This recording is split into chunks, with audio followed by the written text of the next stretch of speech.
Bom, boa noite, queridos amigos, internautas, amigas também, né? Internautas, nós temos um público feminino grande, né? Não pode deixar de considerar isso.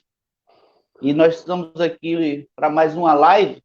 Essa live é uma live muito importante, porque nós vamos falar com uma pessoa que, num contexto teológico, num contexto filosófico, num contexto político, é uma pessoa que realmente a gente precisa parar para ouvir, né? Que é Zé Alves.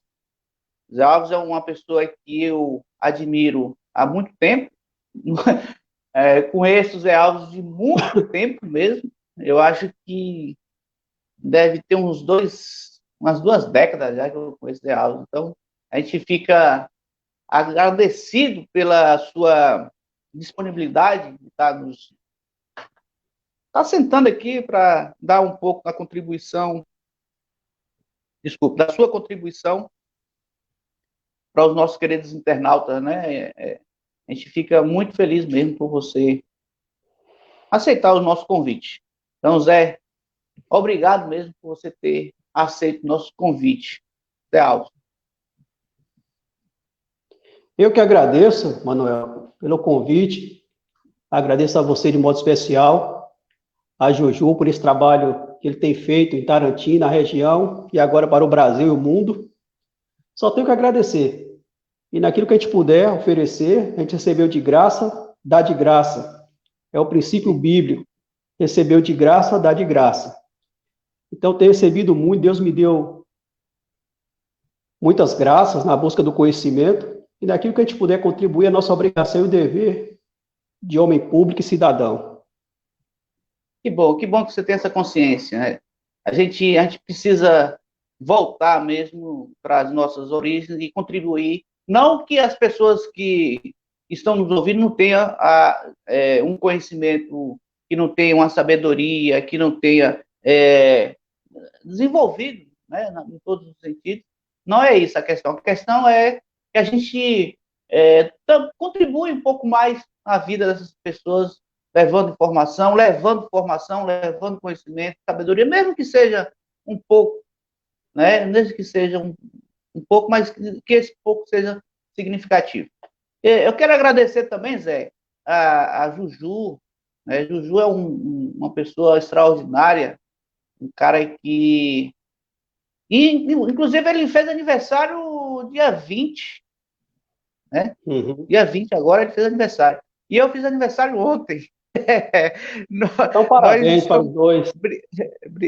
nós estamos próximos, né? Bem próximo mesmo. É um cara que eu admiro muito pela persistência dele, essa persistência que você está falando, que a gente não pode desistir de estar contribuindo. Juju tem muito isso, e ele contribui da melhor maneira possível, né?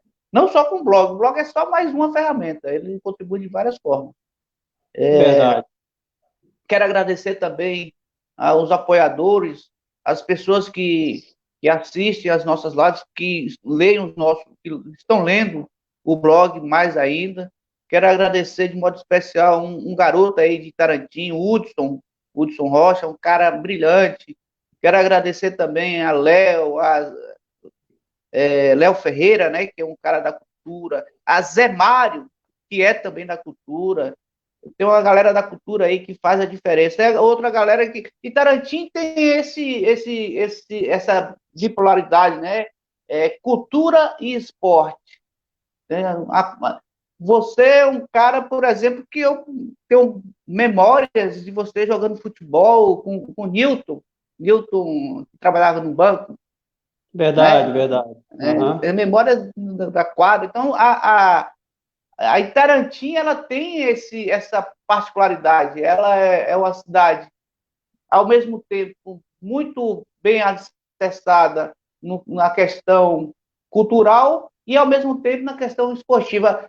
Quem é que, de uma geração mais um pouco anterior, não lembra da Banda 1, de Sérgio Chaves, de Miguel, de João Salomão?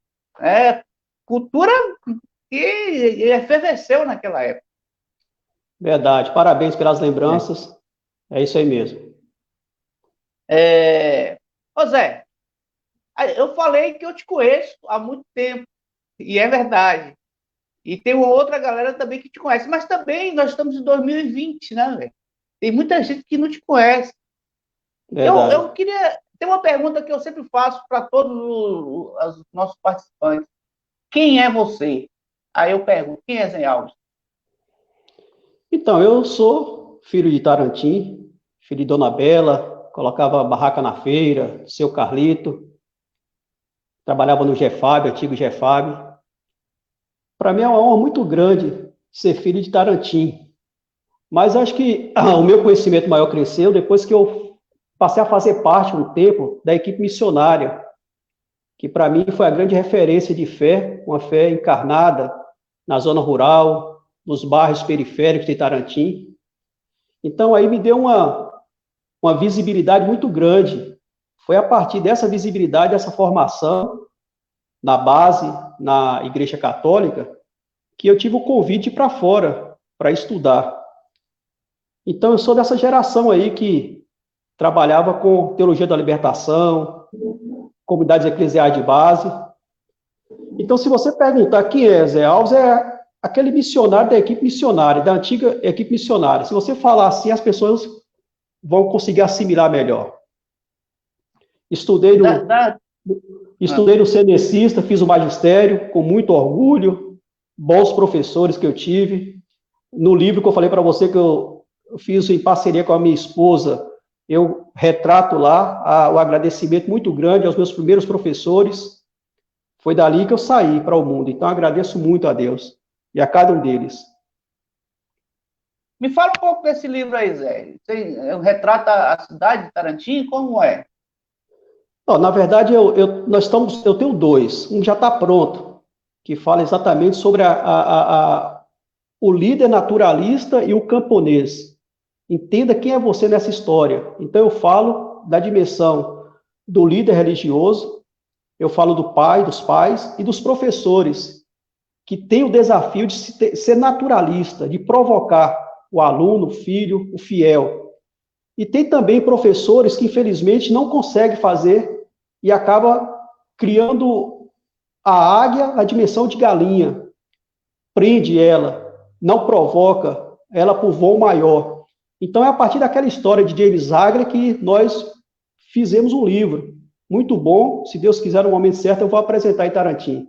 E um segundo livro que eu já vinha fazendo, e agora que eu estou em Tarantim, eu estou terminando, que é 20 anos de solidão, que vai de 2004 a 2024, que agora termina 20 anos.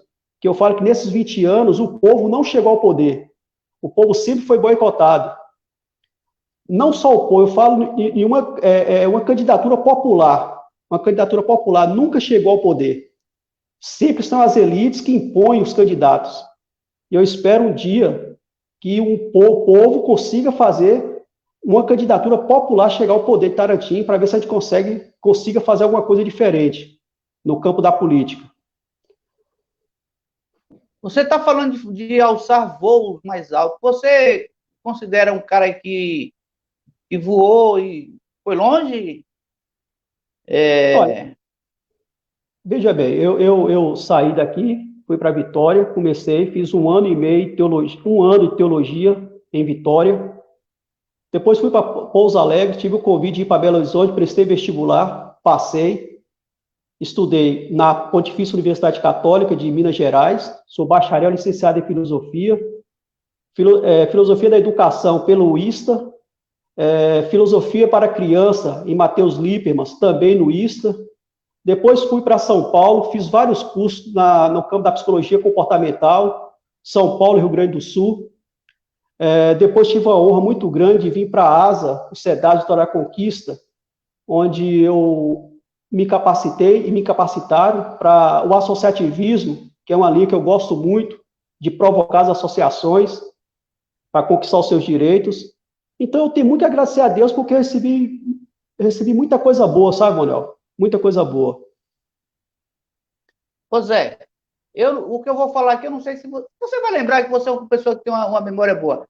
Mas você lembra de um grupo que, lá em Tarantim, que em 97, 98, você Rodrigues e Atevaldo, que foi isso mesmo, você, Rodrigues e Atevaldo, vocês conseguiram agrupar alguns jovens, entre eles eu, Jailton Oliveira, que o pessoal chama de Jair Mamão, Uhum. deixa eu ver quem mais, Nem, deixa eu ver quem mais, Beguinho, um grupo que vocês conseguiram fazer essa junção, e toda vez que eu me deparo com essas pessoas, eu falo assim, pô, aquele movimento que Zé Alves, junto com o Rodrigues e José fizeram, foi um movimento que fez a diferença na vida dessas pessoas.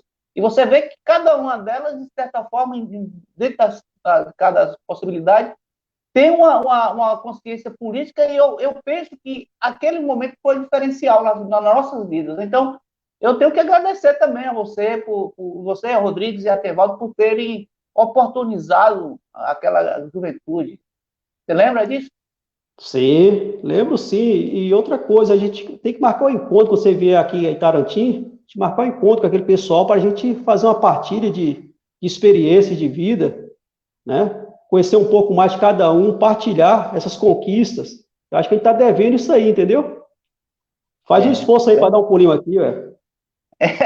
eu vou. Eu não fui agora, eu estava marcando de ir agora, mas a pandemia aí atrapalhou. Aqui tá muito perigoso, melhor não ir aí, porque eu não quero ser vetor. Ô Zé, Muito bom. Sim, você falou sobre a sua participação no campo teológico, né? Como é que você pode definir fé para a gente? muito bem. Hoje nós vivemos uma sociedade muito plural, Manuel, muito plural. São muitas vozes aí ao mesmo tempo, falando ao mesmo tempo na sociedade. A pessoa que não é democrática, a pessoa que não é democrática, que não é dada ao diálogo, eu costumo dizer que duas coisas acontecem.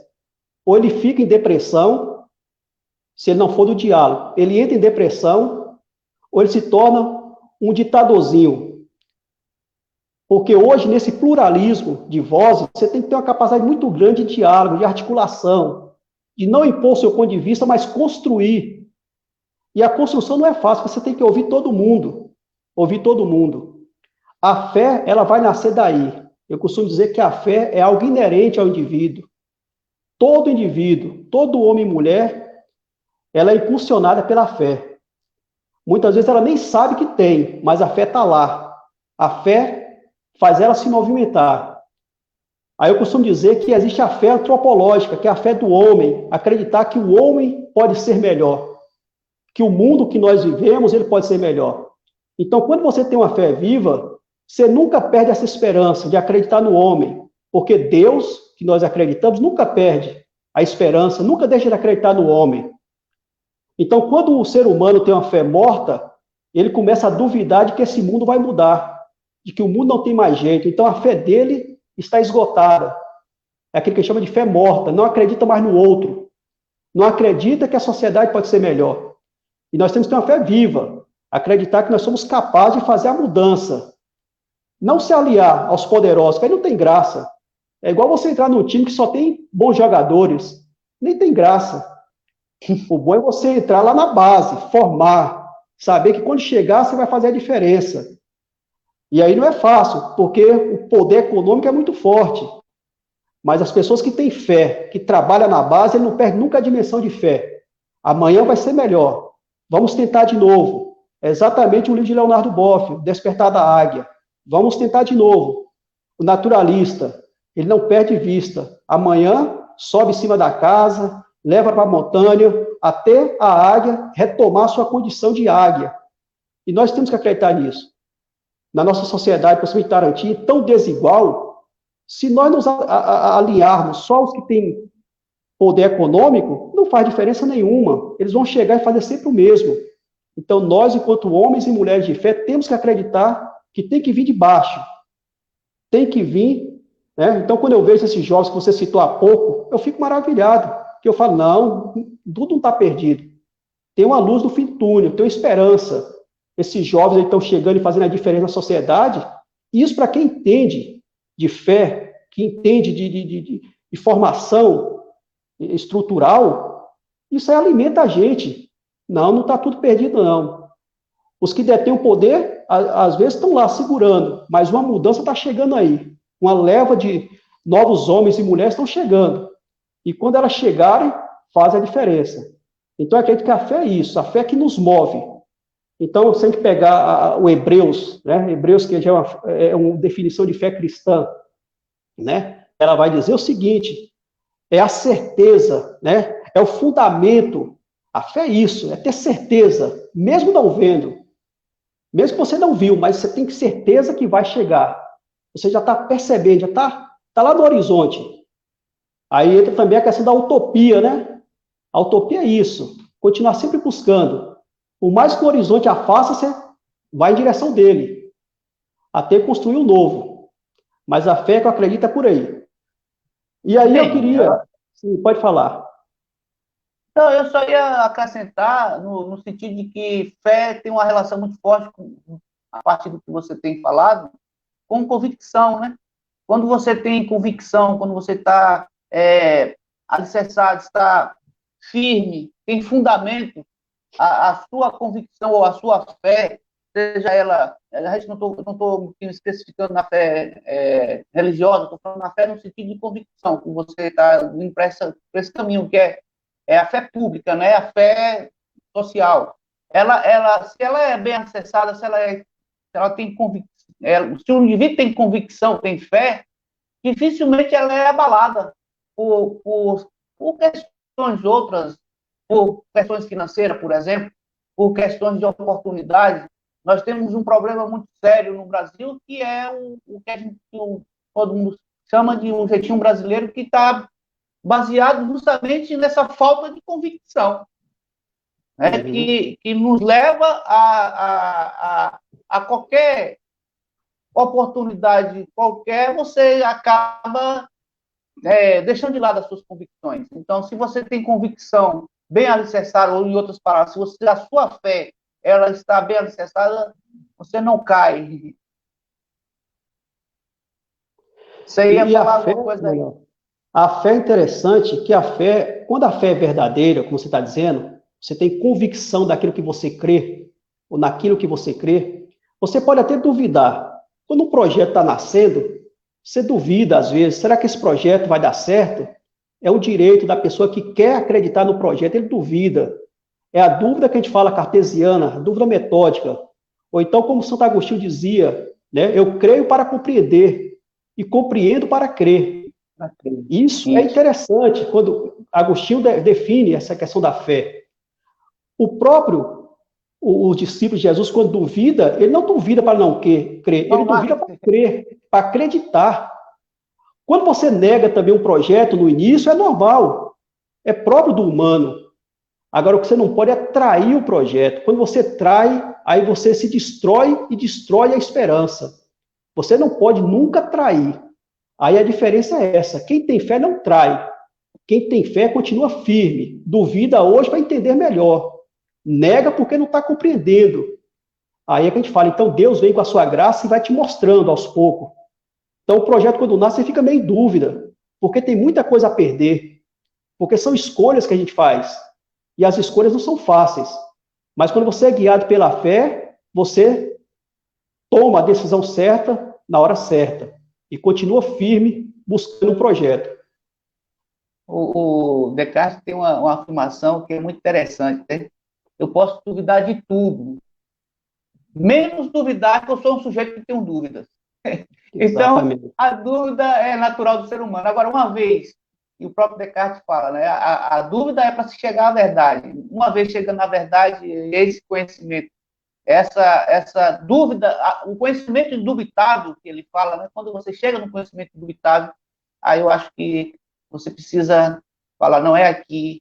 E até chegar nesse aqui da certeza, a gente passa por muitas dúvidas. A dúvida é importante. É importante porque Deus vê a sinceridade. Por isso que a gente fala, nós cristãos, falamos que a graça vem em auxílio da gente. Aí Deus é muito bondoso, que ele coloca a graça em auxílio. Quando ele duvida e percebe que a sua dúvida é sincera, e não a dúvida do fariseu, ele coloca então a graça dele. É de graça para te auxiliar, para te conduzir no momento da dúvida, da incerteza, né? E aí, eu costumo dizer que eu acho interessante, eu sou católico, eu leio muito a história de Martim Lutero e de Calbat, são dois teólogos, interessante. Martim Lutero e Calbat, ele é um teólogo do século XX, Calbat. Ele é um suíço, ele se levantou contra o regime nazista, ele é um pastor, ele é um professor na Alemanha, mas não se curva a Hitler e ao nazismo, ele não aceita, e ele é perseguido, mas ele não se curva, ele é uma das únicas vozes, uma das pequenas vozes que se levanta contra o poder de Hitler. Então ele responde positivo na hora certa. Mas eu quero falar de Lutero. Alguns católicos não entendem a importância de Lutero para o Ocidente. Olha para você ver, Manuel, como é interessante. Lutero está lá no Velho Continente, 1483. Ou seja, 17 anos depois, os portugueses vão se apossar do Brasil. Olha para você ver. Lutero está lá brigando para que a igreja seja menos clerical, menos hierarquizada, que se purifique de alguns exageros. Então, Lutero ele não queria dividir a igreja, ele queria tornar a igreja melhor.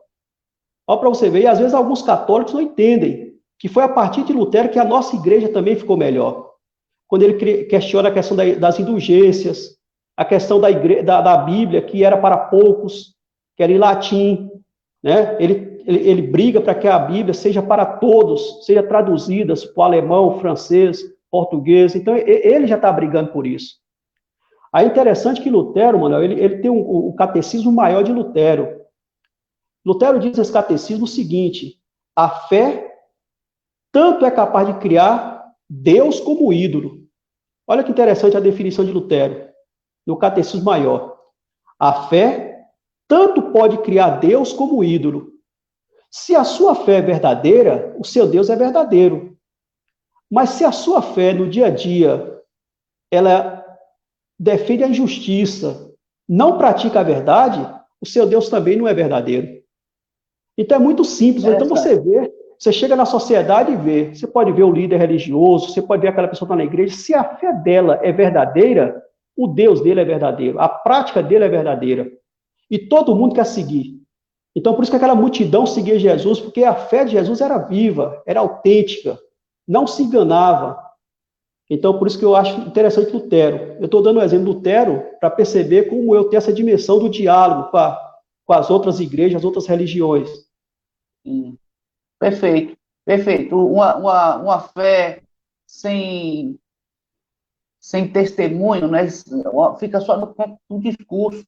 O problema do discurso é que você não consegue agregar aos outros. O próprio Jesus Cristo, ele não só falava, ele praticava, né? O Sócrates fala uma coisa interessante: o discurso imoral é aquele que não se vê na prática, né? Fica só na falácia. Tá? A gente não pode, de fato, ficar levantando uma bandeira e só discursando, mas não praticando aquilo que é o discurso. Não, o ditado popular vai estar certo, né? Faço o que eu faço, mas não faço o que eu falo. Aliás, faço o que eu falo, mas não faço o que eu faço. Então, a gente não pode ficar...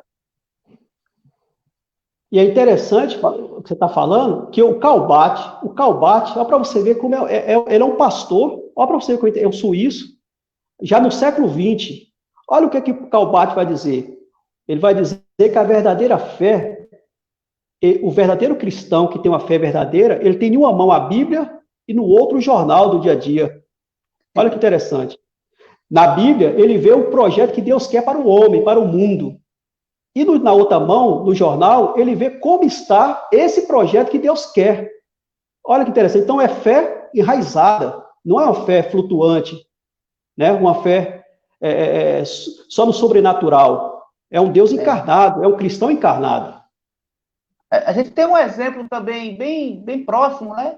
Que é o Martin Luther King, Martin Luther King, um pastor que pregava, mas que ao mesmo tempo lutou contra a segregação racial, foi à luta, chamou as pessoas para ir para a rua, foi também às ruas, tinha um discurso que convencia, mas também tinha uma prática que convencia.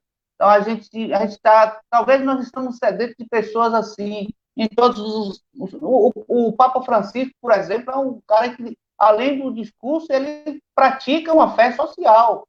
É uma fé, Bem lembrado. é uma igreja popular que está se apresentando.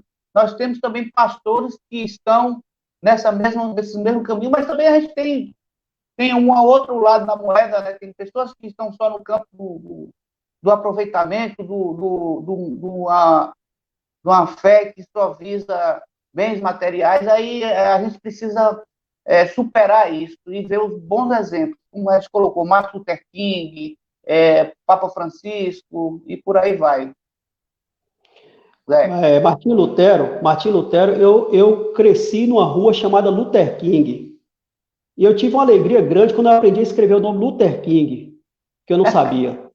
Aí depois, quando eu cheguei na faculdade, eu fiquei maravilhado quando eu compreendi a história e a importância de Martim Lutero, de Luther King, quando ele fala do discurso "Eu tenho um sonho", extraordinário. E ele tem uma frase muito interessante que diz: olha, quem está começando não olha o tamanho da escada, dê o primeiro passo. Não, se você olhar Muito o tamanho bom. da escada, você pode ir, mas dá o primeiro passo. Qualquer coisa que você estiver fazendo, você dá o primeiro, dá o segundo. E aí ele fala: eu não tenho medo, né, da fúria dos maus, eu tenho medo do silêncio dos bons, dos bons. E aí a gente fala, eu costumo dizer, você quer mudar o mundo? Você quer mudar Itarantí? Eu pego aquela frase lá dos gregos lá, de Platão, né? Ele falava o quê? Para mudar o mundo, seria bom que o sábio se tornasse político, ou então se os políticos se tornassem sábios. É interessante, né? Então eu vejo quando as pessoas são boas, querem entrar na política, entre, se que bom que você está querendo entrar. Mas não deixe o sistema mudar você, né? Perfeito. Vamos voltar para a questão da fé. Ó, uma questão aqui que eu gostaria que você pudesse contribuir com a gente. Como é que a gente pode entender essa fé que a gente acabou de falar no contexto do pluralismo religioso? A Muito gente bom. hoje vive um pluralismo religioso, mas a gente precisa ter essa convicção, essa fé. Como é que a gente consegue entender isso, compreender? Aí é importante, parabéns. Nós estamos numa sociedade plural, graças a Deus. Não mais numa sociedade fechada para as diferenças. A sociedade do diálogo, dessa diferença, nos exige de todos nós a capacidade de dialogar com o outro, e o outro que é diferente de nós. Aí que é interessante. O primeiro passo, eu costumo dizer, o primeiro passo é você não querer falar em nome de Deus. Um dos grandes erros de quem tem fé, o líder religioso, o pastor, o padre, o médium, o catequista, ele quer falar em nome de Deus. Deus não é mudo. Deus não é mudo. Ele não precisa de ninguém falar em nome dele. O que nós temos que fazer é perceber Deus no outro. Deixar que Deus se revele no outro, porque Deus tem esse poder. A Bíblia diz, que é um livro que a gente conhece, que até das pedras Deus pode fazer nascer filho de Abraão. Então, a ousadia do pregador, do líder religioso, é quando ele se coloca no lugar de Deus. E aí Calbat fala isso, num livro que ele acha interessante, que fala o livro de Palavra de Deus, Palavra do Homem. Calbat ensina isso. Nós não podemos pegar e colocar nossa palavra na boca de Deus. Deus mandou que eu falasse isso, Deus está falando isso. É como se eu estivesse colocando Deus na minha cabeça. E a minha cabeça não é capaz de comportar Deus. Então, quando eu dialogo com o outro, eu dialogo a partir do que é o outro, do que Deus está mostrando o outro, como Deus está se revelando no outro. Só para concluir, quando a gente fala de enculturação, fé e enculturação nas várias culturas. Aí o pregador, o missionário, ele tinha petulante de falar de que ia levar Deus. Eu vou levar Deus para o Brasil. Eu vou levar Deus para os indígenas. Aí é muita ousadia, porque Deus já está lá. Antes de você chegar, Deus já está. Se o vento estiver lá, se uma planta verde estiver ali, Deus já está lá. Então você precisa ir lá com humildade, apenas para comungar Deus ou experienciar Deus com o outro. Então, numa sociedade plural, nós precisamos dialogar sempre respeitando a fé do outro, sempre deixando que Deus fale a partir do outro, não a partir da minha fé. A minha fé é apenas uma maneira de viver Deus.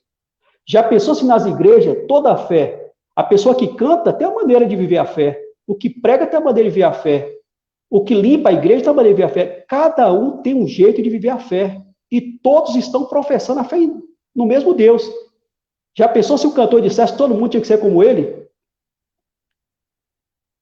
É interessante.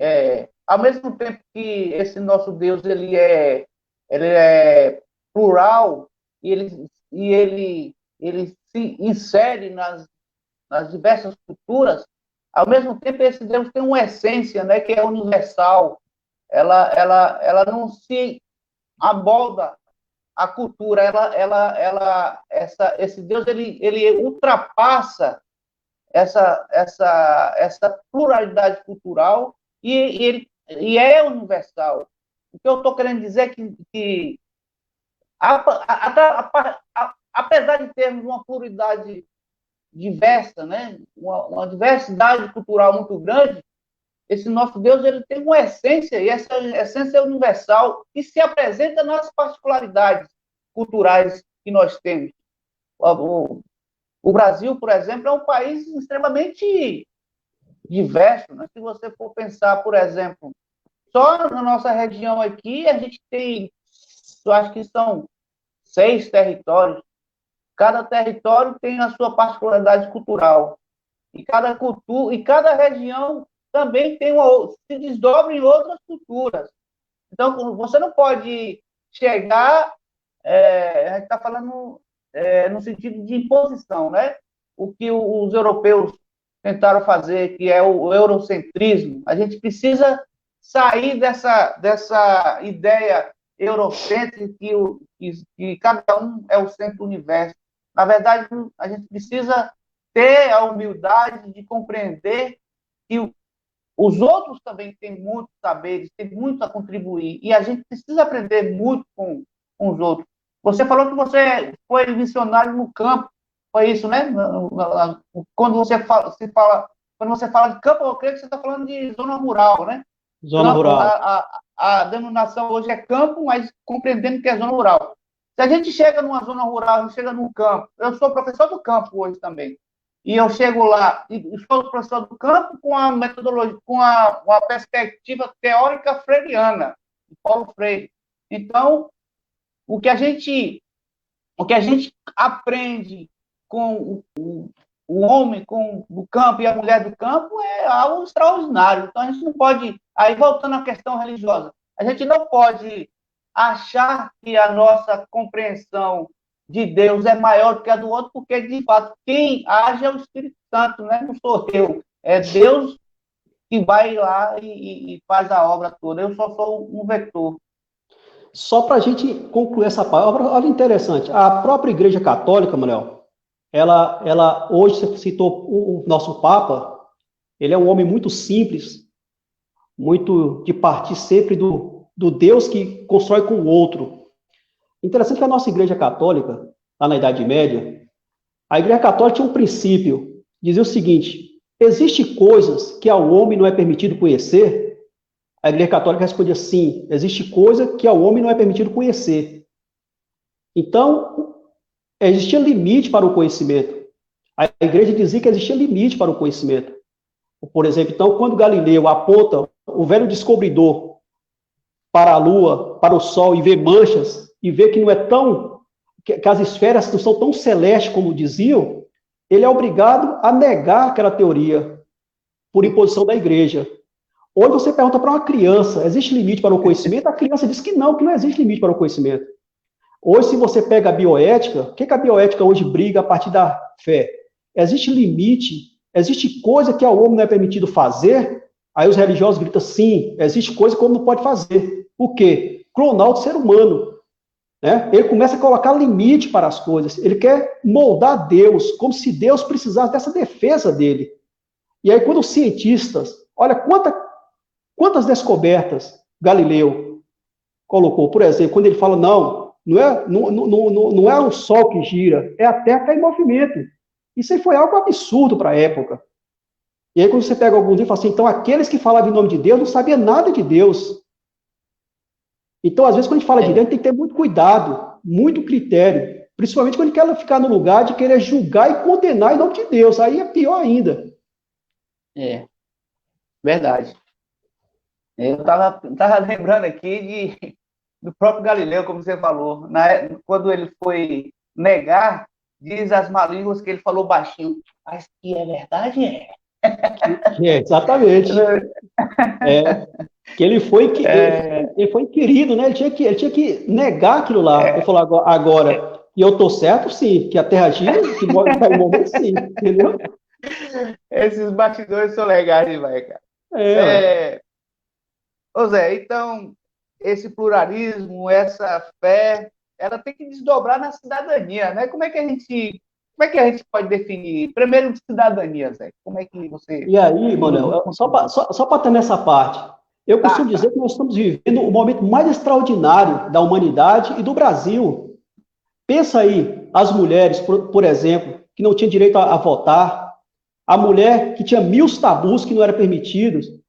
Então, nessa sociedade plural, onde o indivíduo se emancipa, né? Se emancipa, procura seu próprio caminho, isso é interessante, mas isso é muito rico. E às vezes os religiosos eles querem voltar no tempo, quer colocar cabresto, quer colocar limite para a pessoa, sem saber que o indivíduo tem o livre-arbítrio. É ele que caminha com Deus ou não, é ele que faz a escolha. O líder religioso, ele é apenas aquele que acompanha, que ajuda a pessoa a religar-se com Deus novamente. A religião é isso, ligar o indivíduo novamente. Aquele indivíduo que afastou da sua fé, que afastou de Deus, a religião é esse caminho maravilhoso de fazer a conexão, religarem, ligar novamente com a transcendência, com o divino. Mas quem faz é o outro, livremente que faz isso, não é por imposição. Cidadania é interessante. Pode continuar. Pode continuar.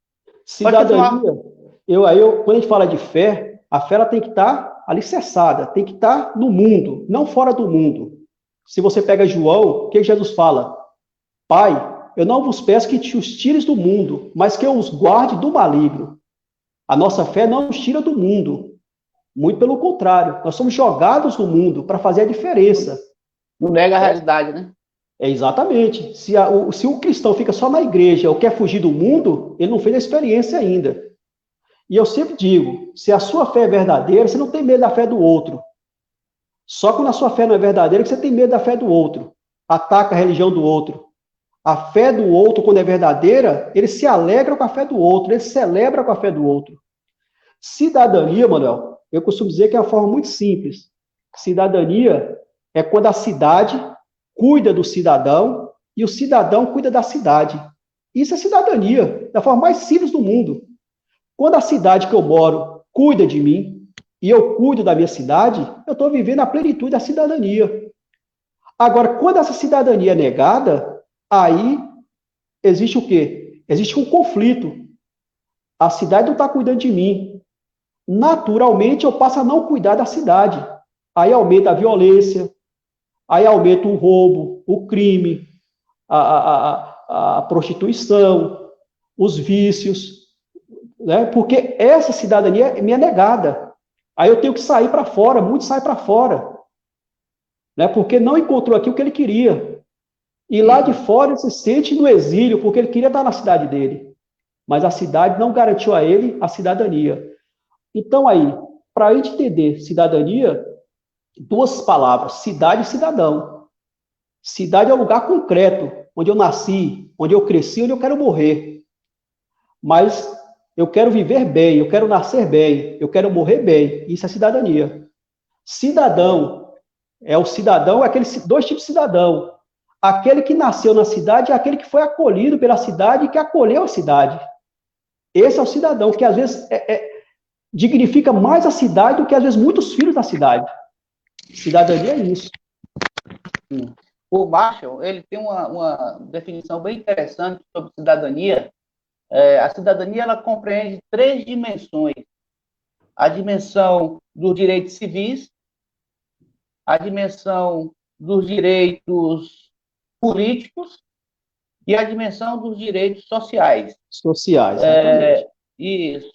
E isso desdobra, Zé Alves, uma coisa que a gente precisa compreender, que é a Constituição de 1988, Constituição de 88, que é a chamada Constituição Cidadã. Lá a gente vai ler sobre essa Constituição e perceber que ali foi fundamentado o que a gente hoje busca, né? Que são direito à saúde, direito à educação, direito à moradia, direito à alimentação.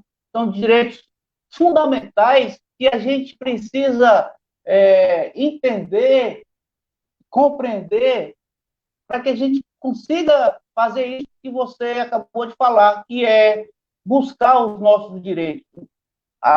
E esses direitos, eles são básicos, né? Ninguém lhe dá nada, né? O Estado, ele tem a obrigação de oferecer ao sujeito todos esses direitos que eu acabei de falar aqui. É claro que o sujeito também tem os seus deveres. Se você está nos seus deveres em dias, você tem você tem o direito de exigir o que está na Constituição. E o Estado tem a obrigação. Quando eu falo Estado, a gente tem que entender a dimensão das três esferas, né? Municipal, estadual e federal. Então, a gente precisa, aquilo que você falou anteriormente, né? A gente precisa formar essa consciência de cidadania baseado em regras, em normas, em direitos constitucionais, e as pessoas precisam saber mais sobre isso. E não é assistindo a TV Globo, ou assistindo novela, ou que você vai conseguir. Precisa ter um pouco de esforço também, precisa ler um pouco mais. As escolas têm um papel fundamental nisso aí. Eu tinha um projeto chamado Cidadão Consciente Começa na Escola. Cidadão Consciente Começa na Escola. Lá eu discutia filosofia política com alunos de sexto ano, sétimo ano, e culminava com alunos do nono ano, para assistir uma sessão na Câmara de Vereadores, e da partir disso aí a gente começava a discutir a filosofia política na prática. Então, as escolas têm um papel muito fundamental. Infelizmente, o governo que aí está acaba de tirar, o governo federal acaba de tirar, já tem um tempo, né, a obrigatoriedade de filosofia e sociologia no ensino médio. O que você pensa sobre essa questão da formação da consciência cidadã dos nossos queridos jovens? É interessante que você colocou, Mané. Olha só, se você perguntar para um morador de Tarantim, na sua cidade tem educação? Tem. Tem saúde? Tem. Tem moradia? Tem. Mas se você perguntar, na sua cidade tem educação de qualidade? Tem saúde de qualidade? Porque você é um cidadão, você não tem direito só à educação, não, você tem direito à educação de qualidade. De qualidade. E eu costumo dizer que quando entra nos deveres do cidadão, o cidadão ele é obrigado. Ele tem que cumprir com o seu dever, senão ele é punido. O Estado ele pune. Ele tem regras, aqui que chama na sociologia de controle, né, os mecanismos de controle. Ele é obrigado a cumprir. Se ele não paga o IPTU, se ele não paga uma multa, ele é tomado o carro, né? Então, ele é obrigado. Agora, os direitos do cidadão, é aí que eu costumo dizer, outro dia eu ouvi sua conversa, e a gente tem duas maneiras de entender a democracia. A democracia representativa e a participativa. A representativa, que está na Constituição, é o primeiro passo. Eu escolho pessoas para me representar. Aí você falou dos entes federativos, Estado, federal, Estado, municipal. Vamos entender o município. Se o cidadão, como você falou muito bem, ficar lá na casa dele, vendo televisão, a novela, a série, a Netflix, ficar lá vendo lá o futebol, agora a internet. Ele não vai ter os direitos dele nunca garantido. Nunca. se ele for à prefeitura, ele vai, ele cansa as pernas, e ele não consegue o que ele tem direito. A rua dele nunca vai ser calçada, a água nunca vai chegar de qualidade. Se ele for no judiciário, no legislativo, ele cansa e não conquista. Se ele começar a gritar, é um bom passo, mas ele vai ficar rouco. Eu costumo dizer que aí você precisa se organizar.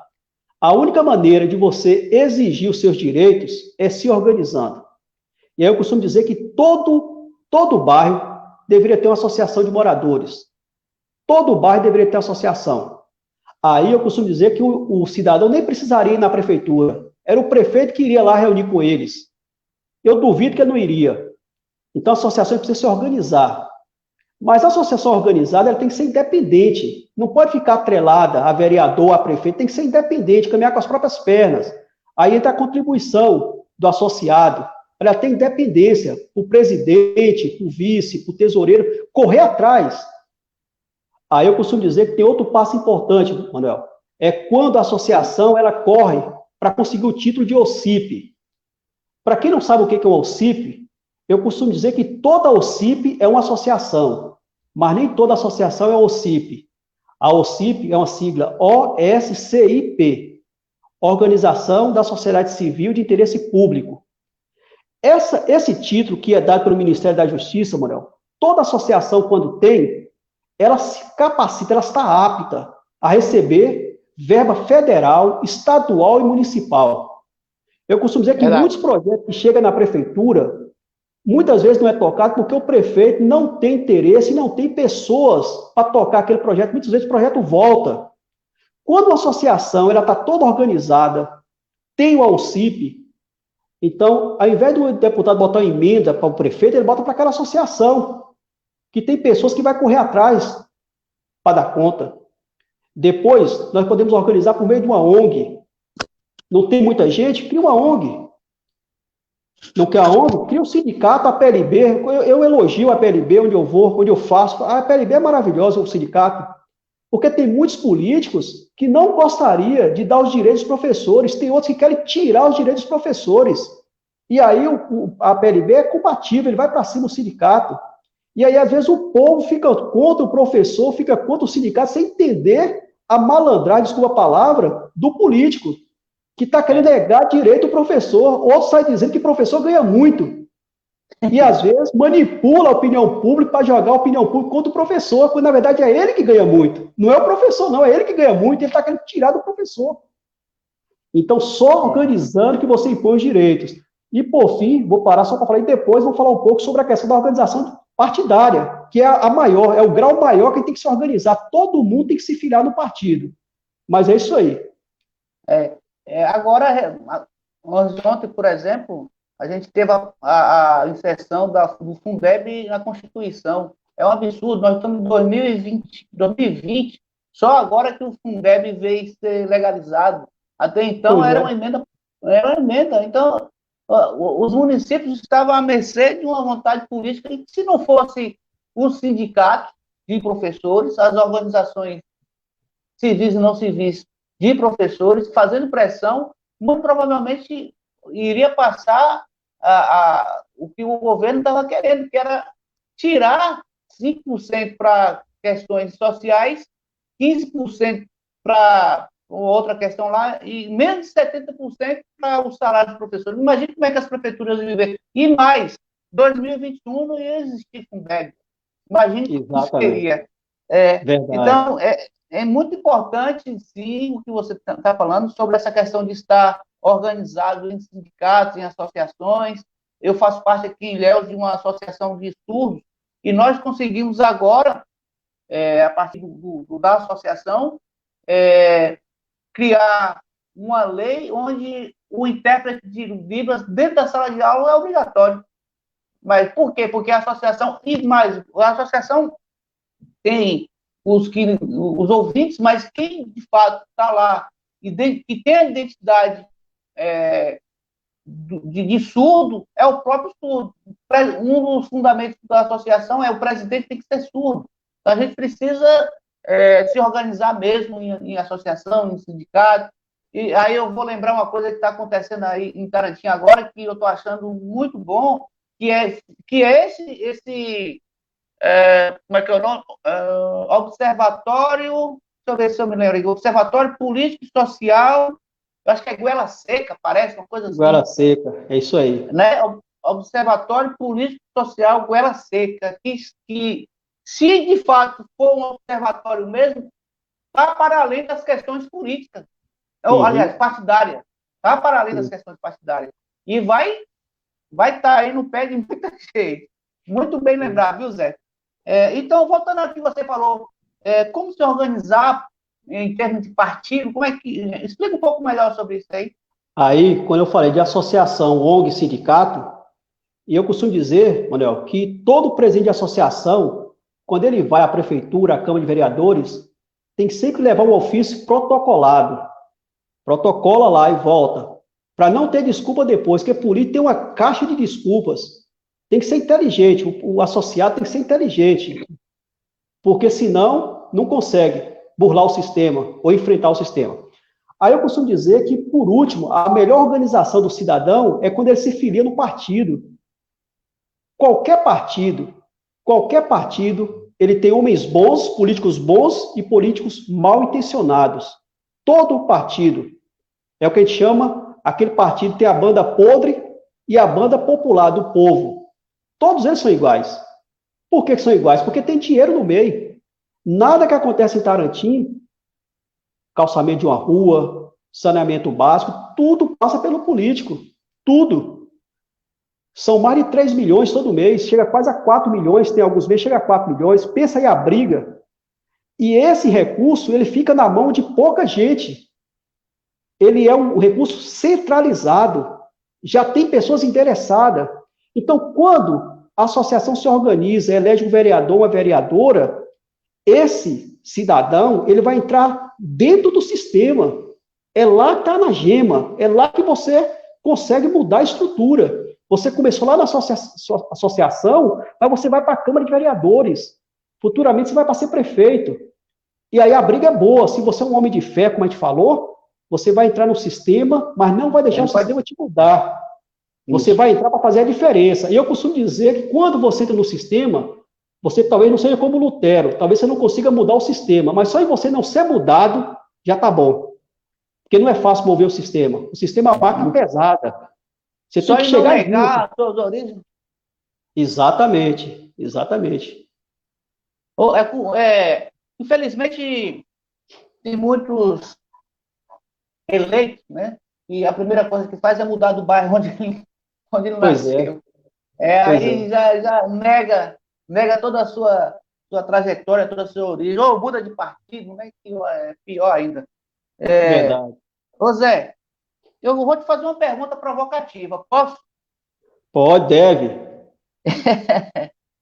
Ô Zé, qual é a leitura que você faz do atual cenário político em Tarantim? No contexto de eleitor e de candidato. Muito bom. Você vê com bons olhos quem está chegando, quem está chegando no sentido de quem é candidato recentemente e aqueles que já estão aí. Como é que você analisa isso? E partindo também do contexto do eleitor, né? O eleitor precisa também perceber isso. Eu agradeço. Me fiz ser entendido? Eu agradeço pela pergunta. Parabéns. Prova que você realmente tocou no principal. Ficaria triste se você não fosse fechar com essa pergunta. Parabéns. Veja bem, nós temos aí cenários, olha só. É como eu falo. Todo cidadão, ele tem o direito e o dever de votar e ser votado. Todo cidadão maior, ele tem direito. O que é que eu vejo de Tarantim? Eu vejo de Tarantim uma elite, e aí eu vou dizer, aí outro dia eu estava vendo a matéria de alguns amigos meus que estão escrevendo aí nos blogs, aí você, alguns amigos aí que escrevem, eu me atualizo de tudo. E outro dia eu peguei uma matéria, a pessoa dizendo que estava preocupado, porque quem for chegar ao poder, ele tem que saber como chegar, porque depois da pandemia, a coisa vai ser difícil, que não pode ter aventureiro. Eu falei assim, olha, eu não vou perder o tempo para escrever, para preocupar com política, eu tenho que escrever para orientar o povo a brigar pelos seus direitos, com Covid ou não, com pandemia ou não. Eu tenho que escrever para o povo. O político, ele vai sempre negar, ele vai sempre achar que não tem o recurso, vai sempre chorar, igual o gato de hotel. Mas o recurso está lá, só que está centralizado. Então, eu costumo dizer que o grande desafio para quem chegar, Manuel, vai ser construir um projeto de distribuição de renda. E Tarantino não aceita, não comporta mais 3, 4 milhões entrar e ficar centralizado em poucas famílias, em poucas pessoas. Esse recurso tem que ir para as periferias, tem que fazer um projeto de inclusão, distribuir renda é isso. Quando você distribui renda, você diminui a desigualdade. A desigualdade. Então, o prefeito Paulo, que eu tenho grande respeito, grande consideração, reunimos algumas vezes, eu costumo dizer que Paulo é uma boa pessoa, só que o projeto não deu certo. Não deu certo. Com todo respeito, ele tem que sentar e refletir. Eu poderia até falar o que é que não deu certo, mas não deu. A rejeição dele é alta hoje. Nós temos informação que a rejeição de Paulo é muito alta. E em política não reverte a rejeição. Não reverte. Ele quer ir para a reeleição.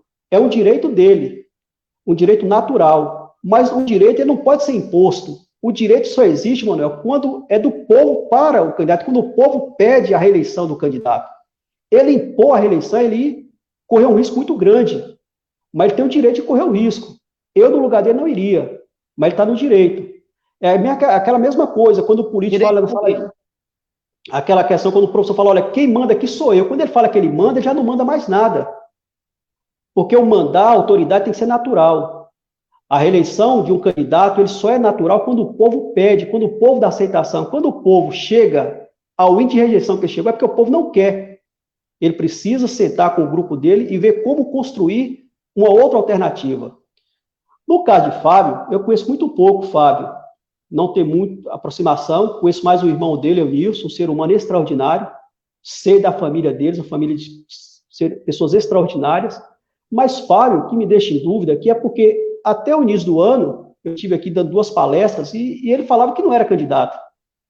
Ele falava que não era candidato. Eu cheguei a acompanhar algumas sessões na Câmara e os vereadores teve uma discussão fechada, pesada, de um grupo que não entendia essa escolha dele, essa opção dele de não ser o candidato. Aí depois ele aparece no candidato. Tranquilo. Vamos ver como é que o povo vai analisar essa questão. Ele vai ter que, na hora de um debate, de um diálogo com o povo vai questionar ele isso. Por que não e agora? É uma pergunta que vai ter que ser colocada. Mas legítimo, ele perdeu lá na passada, beleza, está chegando agora. E no caso de doutor Eduardo, né, do Almeida, que está aí, eu acredito que Du tem muito a oferecer em Tarantim. Nós sabemos que é uma terceira via. Uma terceira via não é fácil de sobreviver em Tarantim, precisa de parcerias, precisa de diálogo, dialogar com todas as frentes. Mas se o diálogo for feito de forma positiva, e ele conseguir se potencializar, ele chega com uma boa surpresa. Uma boa surpresa aí. É o que eu analiso o cenário. Certo. Vamos fazer as considerações finais. Eu gostaria que você pudesse fazer uso daí primeiro, depois eu faço. Quais são as suas considerações finais? Novamente, infelizmente, Zé, a gente já tem 58 minutos de live. E a gente precisa ser um pouco rígido nessa questão de horário, porque senão vai estender mais e aí fica chato. Então, suas considerações finais. Novamente, quero te agradecer pelo convite. Não poderia ser melhor, foi acima do que eu esperava. Agradecer Juju pelo espaço. Continuar dizendo que ele está de parabéns pelo trabalho que ele faz, a maneira como ele conduz esse meio de comunicação. Teve um dia, uma vez eu encontrei com ele, e eu falava que o espaço deve ser sempre democrático, sempre respeitando o contraditório, e ele tem honrado muito por esse princípio. Então, eu agradeço muito. Acho que quando o meio de comunicação ele preza por isso, faz um bem enorme. Qualquer meio de comunicação. E agora, com essa democratização aí da informação, estamos ganhando muito, e vamos ganhar. Né? Então, só tenho que agradecer. Muito obrigado. Aproveitar que você falou sobre o meio de comunicação, nosso blog, o blog de ser um blog democrático, a gente deixa aberto aí aos outros as outras pessoas, né, não só os pré-candidatos a vereador, como os pré-candidatos a prefeito, que quiserem fazer uso aqui do nosso espaço, tanto no blog, como no Instagram, como no Face, ou nós também temos um canal no YouTube. Então, nós estamos aí aberto democraticamente, desde que seja dessa forma, educada, respeitosa e respeitando o princípio do direito do outro. Então, a gente está aberto. E, por último, eu queria agradecer muito a nossa prosa, muito boa. Espero que aqueles que agora assistiram ao vivo ou que venham assistir depois possam também aproveitar como eu aproveitei. Muito obrigado, José Alves Nunes. Obrigado você, meu Valeu. amigo. Valeu, Manuel. Abraço.